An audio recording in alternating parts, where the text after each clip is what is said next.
Hello అండి. ఎలా ఉన్నారు? అందరూ బాగున్నారా? క్రాబ్స్ కర్రీ అదేనండి, పీతల కర్రీ. నాన్ వెజ్ తినేవారు ఈ వీడియో చూస్తున్నట్లయితే కంపల్సరీగా ట్రై చేయండి. త్వరగా అయిపోతుంది, టేస్టీగా ఉంటుంది, రిచ్ ప్రోటీన్ కూడా ఉంటుంది.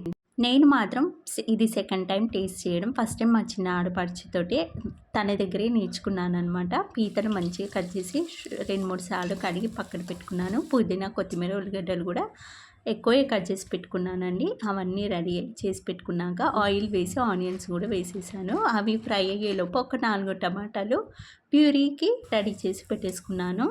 ఆనియన్స్ కూడా ఫ్రై అయిపోయినాయి కదండి. జింజర్ గార్లిక్ పేస్ట్ ఎక్కువే వేసుకుంటున్నాను, నాన్ వెజ్ కాబట్టి. పసుపు, పుదీనా వేసేసి గ్రైండ్ చేసుకున్న ప్యూరీ కూడా, టమాటా ప్యూరీ కూడా వేసేసి ఒక స్టవ్ మీడియం ఫ్లేమ్లో పెట్టి మంచిగా ఒక 10 మినిట్స్ పాటు ఉడకనివ్వాలి. తర్వాత కారం, నాన్ వెజ్ కాబట్టి కారం కూడా ఎక్కువ పడుతుంది. కారం అప్పుడే ప్రిపేర్ చేసుకున్న ధనియాల పొడి కూడా వేసేసి ఒక 5 మినిట్స్ దగ్గరికి అవ్వనివ్వాలి.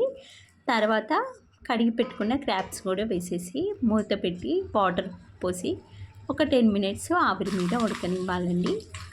మంచిగా ఆయిల్లో కారం, ఆయిల్ దానికి పట్టుకుంటుంది. తర్వాత అవే వాటర్ వేసేసి మళ్ళీ 10 మినిట్స్ గ్రేవీలో ఉడకనివ్వాలి. లాస్ట్లో 1 టీ స్పూన్ మసాలా, కొత్తిమీర వేసుకొని అంటే రెడీ అయిపోయినట్టే. చాలా టేస్టీగా ఉంది, త్వరగా అయిపోతుంది. కారం వేయకముందు 10 మినిట్స్, కారం వేసాక ఒక 10 మినిట్స్ కుక్ చేసుకుంటే సరిపోతుంది. సండే స్పెషల్ వచ్చేసి బగారా రైస్, క్రాబ్స్ కర్రీ అండి. ఇది కొబ్బరిగా ఉంటుంది లోపల. బాయ్.